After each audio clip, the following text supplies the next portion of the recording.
warahmatullahi wabarakatuh. Perkenalkan, nama saya Adelia Putri Kaisa dengan NIM 2410942013. Saya berasal dari kelompok 5. Baik, izinkan saya mempresentasikan hasil diskusi kelompok kami, yaitu mengenai pengelolaan kualitas lingkungan hidup pada permasalahan lingkungan yang terjadi di Kota Pekanbaru. Kami mengambil 4 permasalahan lingkungan yang terjadi di Kota Pekanbaru. Permasalahan pertama yaitu mengenai pencemaran air. Kami mengambil dari kasus pencemaran air Sungai Siak. Daerah yang terdampak yaitu adalah daerah di sepanjang aliran Sungai Siak, terutama di Kecamatan Senapelan dan juga Kecamatan Rumbai. Sumber pencemarnya itu ada limbah industri dan domestik, pembuangan sampah plastik ke sungai, dan penggunaan bahan kimia seperti klorin dan fosfor yang dapat mengancam kualitas air. Dampak yang ditimbulkan yaitu terhadap kesehatan masyarakat, yaitu menyebabkan penyakit kulit, gangguan pernapasan, dan gangguan pencernaan. Terhadap lingkungan, mengurangi biodiversitas perairan atau keanekaragaman hayati, merusak habitat ikan, dan mengurangi kualitas ekosistem sungai. Upaya penanggulangannya, pembangunan sistem pengelolaan limbah di sekitar daerah yang dilalui Sungai Siak, dan peningkatan kesadaran masyarakat tentang pengelolaan sampah dan juga pentingnya menjaga kebersihan sungai. Tantangan yang dihadapi yaitu kurangnya fasilitas pengelolaan limbah yang memadai dan kurangnya pengawasan terhadap industri-industri.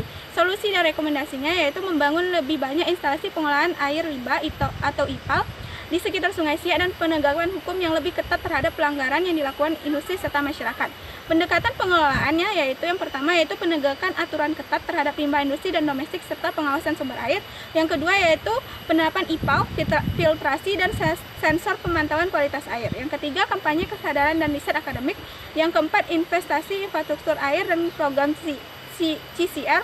Dan yang kelima adalah rehabilitasi sungai, penghijauan dan pengurangan polutan dari pertanian.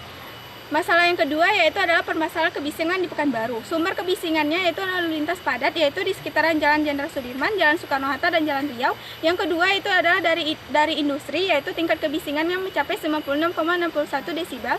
Kemudian yang ketiga ada kendaraan dengan knalpot brong, dan yang terakhir ada aktivitas Bandara Sultan Syarif Qasim II. Dampak yang ditimbulkan yaitu gangguan pendengaran, paparannya jika lebih dari 85 desibel merusak sel saraf pendengaran, gangguan tidur dan kesehatan mental, stres dan tekanan psikologis, gangguan konsentrasi di sekolah dan kantor. Pendekatan pengelolaannya yang pertama razia knalpot brong, batasan kebisingan industri dan zonasi. Yang kedua itu ada area tenang di rumah sakit, sekolah, perkantoran, rekayasa lalu lintas dan penghijauan. Yang ketiga ada teknologi dinding peredam suara dan aspal berpori. Dan yang keempat kampanye publik, sosialisasi dorongan penggunaan kendaraan lebih tenang. Kemudian tantangannya itu adalah kesadaran masyarakat yang masih rendah, penegakan hukum yang masih lemah seperti razia tidak konsisten dan sanksi yang kurang efektif. Kemudian kurangnya infrastruktur yaitu minim fasilitas peredam suara dan pertumbuhan kota seperti jumlah kendaraan dan industri meningkat, sulit menerapkan zona tenang. Kemudian masalah yang ketiga yaitu adalah polusi udara di Pekanbaru. Penyebab polusi udaranya yaitu kebakaran hutan dan lahan karhutla, yaitu emisi kendaraan bermotor, aktivitas industri, polusi dari cerobong asap pabrik. Kemudian dampak polusi udaranya itu penyakit pernapasan, iritasi pada mata, dan penyakit kardiovaskular. Kemudian ada kabut asap menghambat transportasi dan juga kegiatan ekonomi, penurunan kualitas udara dan ekosistem. Upaya pengelolaannya yaitu kampanye anti karhutla dan kesadaran lingkungan. Kemudian sanksi terhadap pelaku pembakaran lahan ilegal, kemudian membuka ruang terbuka hijau, industri ramah lingkungan, dan pemantauan kualitas udara, indeks standar pencemar udara.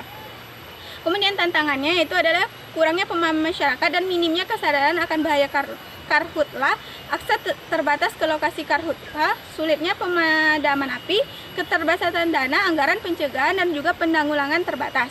Pendekatan pengelolaannya yang pertama membuat atau memperbarui regulasi yang mengatur pengelolaan udara bersih, kemudian menyelenggarakan kampanye melalui media sosial maupun media massa, kemudian mengembangkan ruang terbuka hijau. Kemudian kasus permasalahan yang keempat yaitu adalah pencemaran limbah padat. Sumber pencemarnya itu dari sampah rumah tangga, sisa makanan dan plastik yang menumpuk, oknum membuang sampah di luar tempat penampungan yang tersedia. Pengangkutan sampah tidak teratur dan masyarakat kurang disiplin membuang sampah pada tempatnya.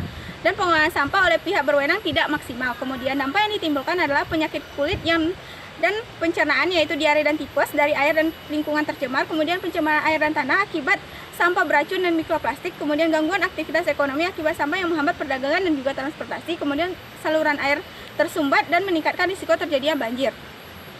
Baik, untuk prioritas permasalahan yang terjadi di Kota Pekanbaru ini yang pertama yaitu adalah polusi udara. Baik, demikian presentasi dari kelompok kami, khususnya dari saya. Mohon maaf apabila ada kesalahan. Terima kasih. Wassalamualaikum warahmatullahi wabarakatuh.